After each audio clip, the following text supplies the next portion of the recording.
This is Akin, aka Jack is the Truth. I'm delighted to be joined by the universally renowned, hardest working man in boxing. How you doing, sir? I'm doing very well. Good to see you out here. I know it's good to be here. Eddie, I read somewhere that you're starting a podcast. Is that true? Yeah, unbelievably. So, and not just have we started a podcast, but it's gone #1 globally already. I mean, so I was going to do a boxing podcast, and we started talking to the BBC, and they said, well, would you be interested in doing a podcast about boxing, about business, about life, sort of work ethic, and speaking to successful people to sort of get their mindset and their take on sport, like all those things. So I was like, who's going to want to sit down with me? So we had a list of about 10 people, and everyone said yes so far. So we started off with Wayne Rooney, of course, the England captain, KSI as well. We got Sadiq Khan, I'm doing AJ, Bradley Wiggins, all these people, and it went to #1, like straight away. In fact, the front page of the Sun newspaper yesterday was about my podcast with Wayne Rooney, talking about him fighting Jonathan Ross. So it's all gone a bit crazy at the moment, and I spend my life being interviewed. It's quite difficult. I didn't realise how difficult it was sitting down interviewing other people. So well done for that. But it's fun. It's fun. We'll see where it goes. I've signed up for 10 so far. We've released two more announced next week. So yeah, at the moment, people want to listen to me for some reason. I mean, look at the line behind me. It's obviously why. Are you trying to live up to the tag of the hardest working man in boxing? Where do you find the time to fit in a podcast? I don't know. Someone else said that. Do you know what? It's actually one of the easiest things to do, really, because it's a half an hour podcast. So all you got to do is find half an hour to sit down. And the BBC follow me around, so they get snippets from events, and they get some great footage and backstage footage as well. I'm learning about. Don't forget, I've never done anything like this before, and now I've listened to those two and I've had a little bit of response. I feel like actually the next few will be even better, because I think I know how to do it now and what to ask and stuff like that. And it's difficult because I butt in too much as well, because I love to talk. So they're saying things, but I'm sitting down with these people. I'm saying they're heroes of mine, but I guess they are heroes of mine in their relative different sports and industries, because people like KSI, who sort of changed the game from a YouTube and digital perspective, and Wayne Rooney, who's one of the greatest England footballers of all time, and Bradley Wiggins, one of the great cyclists of all time. I'm actually really interested to find out their mindset and what drives them. Multiple Tour de France victories, or Rooney, millions and millions in the bank, yet still gets up and goes and trains as hard as he's ever done. So yeah, it's started well. Who knows where it'll end up? Maybe in the bin. What I took from that is you saying interviewing is hard and podcasting is one of the easiest things to do. So Nesta Gibbs, if you're listening, pay rise, please. Yeah. More in terms of time. You still got to ask the question, but it's not like you'd think that all this work goes into a podcast. Sorry to people that do podcasts, but actually it's just a mic and 30 minutes, and the reach that it gives is incredible, really. On to today's events. You've signed Joseph Parker. It's exciting news. What was your thinking behind it? Just I know Joseph's a great heavyweight. The industry's on fire at the moment. Sorry, the division's on fire at the moment. And we've got now like 13 or 14, probably the top 20 heavyweights in the world. Joshua, Usyk, Dillian Whyte, Joseph Parker, Povetkin, Gassiev, Hunter, Hrgovic, Chisora, Dave Allen. The list goes on and on. And I think there's so many great fights to be made. And whilst we're not seeing Joshua Wilder or Wilder Fury, we can see Povetkin Usyk, Parker against Gassiev, or Hrgovic against Hunter. All these different fights that can be made. And I think now we need to make sure we push those fights and make sure that they can be made. I asked Frank Warren whether he thought he had the most exciting heavyweight stable in boxing. He has Tyson Fury, Gorman, Dubois, and he just signed Joe Joyce. But hearing the names that you just mentioned off, where are you going to be able to find the space for all of these people to coexist on? By putting them in with each other. Because when you've got 14 heavyweights or whatever we've got, you can't afford, and you don't have the space to just put them separately. So now we have to put them in with each other, and that'll be our aim from probably September forward, to make sure they're fighting each other. One of the toughest things growing a heavyweight or making big heavyweight fights is the politics and not being able to make interstable fights because you don't have the space. Now we do. So there's no excuse really. So like I said, there's a few guys that need a run out. I mean, Gassiev and people like that who are just turning up to heavyweight division. He needs one fight before he can jump in with these guys. You know, Parker's coming back. He's going to fight probably Eric Molina on June 29. Then he's good to go in all those fights. So, you know, there's no excuses from the new season to start making some of those big in-house heavyweight fights. Everybody wants to see a heavyweight World Boxing Super Series. Probably won't happen. Do you think this is something that you could do with the group of heavyweights that you have? I mean, that, you know, it sounds like a great idea doing that Super Series, but unfortunately there just isn't the money available in the world to make that Super Series. What you can do is a Super Series with the sort of fringe world champions, and you know, you're talking about, I mean, Dillian is going to be really aligned now with the WBC. There'll be an announcement next week about his mandatory position.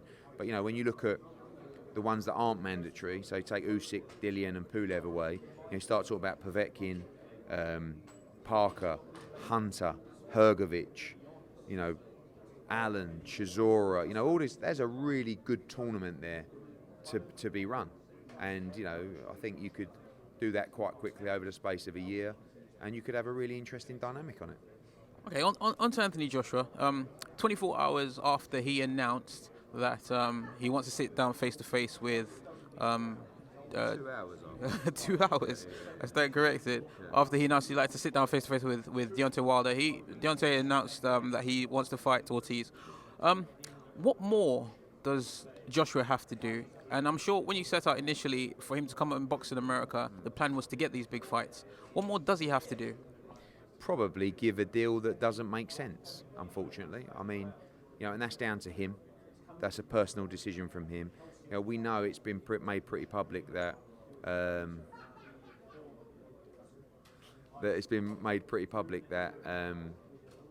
both Fury and Wilder, from our side, we accept a 60-40 split, which is an incredible deal for Deontay Wilder, an incredible deal for Tyson Fury, but still not one they want to accept. So unless Joshua is willing to give a deal that, in my opinion, is unacceptable or is completely commercially wrong, do we get those fights? Maybe eventually. But my worry is at the moment that even on 50-50, these guys are not going to be taking these fights because, well, Wilder's actually said it. But it's more about people get talked into another plan, you know, and people get talked. These are quality, mate.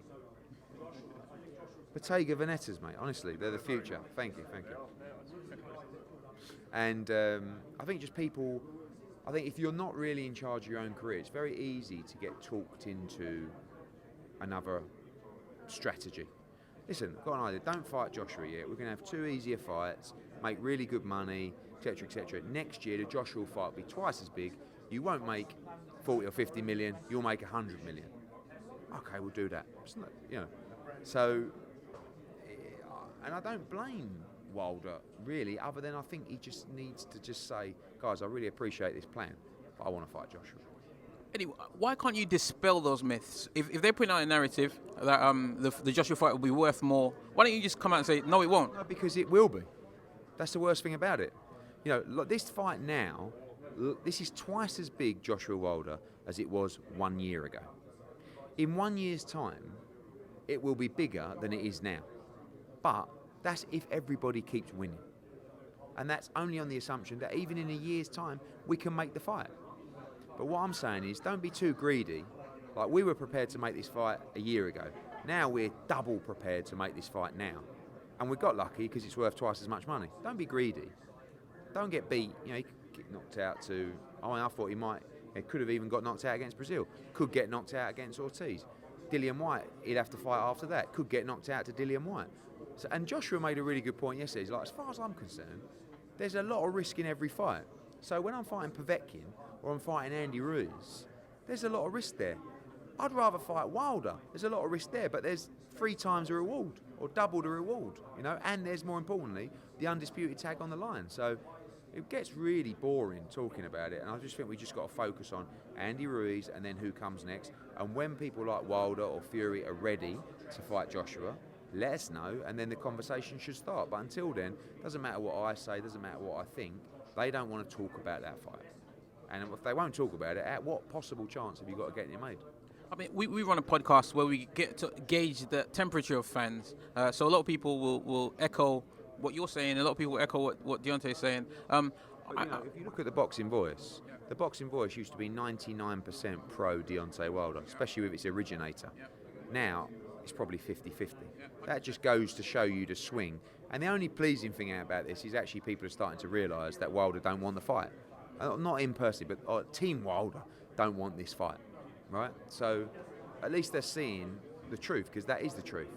So I'm not saying that we haven't been difficult in the past and I haven't said things that I shouldn't have. Of course I have. But what I'm saying is, forget that. There's a clear opportunity to make this fight, and at the moment they don't want to do it. So we wait until they do. What about the WBC loophole that we're now calling it? Marisa Solomon came on our show and said that the Loma Pachenko petitioned to fight for the vacant title, and as president for a champion of another organizing body petitioning the WBC to mandate them to fight the champion, and that they will accommodate that. The problem is with that is at what split do you mandate? Like, we don't believe in the splits that Wilder wants for that fight, so it's not really up to a governing body to mandate a split unless it's for a vacant title. You can't just come up with a fight and say, right, we're ordering this fight and this is the split. That's something to be negotiated by the champions. Lomachenko against Campbell is very different. That's 50-50, it's a vacant title. So I don't think that's possible, but it really comes down to what the fighters want. But how do you know what the split would be if you don't explore the option? If you don't. When you mandate it, you have to tell the fighters what the split is, and it's not really the governing body's decision to tell two champions what the split should be. Like the WBC can't tell an IBF and a WBA and a WBO world champion what split it is when he fights Joshua. You know what I mean? So you can do in a vacant title, of course, but it just comes down to the fight. Once Deontay Wilder says, I want that fight, I'm sorry, we're making that fight, it's on. They'll find a way. Final question. I have the impression that with the titles that he has, the prestige, etc., he should be chased, as in people should try to make him offers to fight. What value do the titles he has give him if it seems like he's doing all the chasing, trying to make fights with Fury, trying to make fights with Wilder? Yeah, he's only chasing two people. Well, actually, he's chasing one person, and he'll fight the other if the other one won't fight him. And both of them keep saying... Yeah, he's chasing undisputed, right? So everyone looks... Joshua is the cash cow of the division, right? Look at the people. I mean, the money that people have made to fight him. Povetkin, Parker, Andy Ruiz, could have been Jarrell Miller, Klitschko. All these guys, he's given them their biggest payday. So the ones that have the belts, or the ones that have some bigger pool, want an unfair deal for Joshua. So, and that deal is decided by Joshua. I don't go to Joshua and say, right, you can only fight Wilder if the deal is X. My job is to go to Joshua and say, this is where we're at, this is what I think we should offer, this is what, what do you think? And he'll come back and say yes, or offer him a bit more, offer him a bit less. When Wilder says it's 50-50, I don't make a decision. If Joshua turns around to me and says, give it to him, he'll ask me. My advice is, are you fucking mad to give this geezer 50? He couldn't sell. We'll have more people here at the weigh-in today than they sold tickets for his fight 2 weeks ago. It's madness. But he is going to have to overpay, because he's always had to do it, because everybody sees him as a cash cow and everybody knows he's extremely fucking dangerous, and they probably won't win. Mr. Eddie Hearn, I could talk to you all day, but judging by the length of the line behind me, I think I better keep it moving. Appreciate you talking to the Boxing Voice. Thank you. So if you enjoyed the video, feel free to hit the like, subscribe, and share. As always, if you want to support us to the next level, head over to the patreon.com/ThaBoxingVoice. We have tons of exclusive from Border Wars, from title, betting shows, the list goes on and on and on. But in addition to that, if you guys have questions for fighters, trainers, and promoters, this is where you can submit them. We will run out, get these questions answered, and put it back on the show just for you guys. Appreciate it. Peace.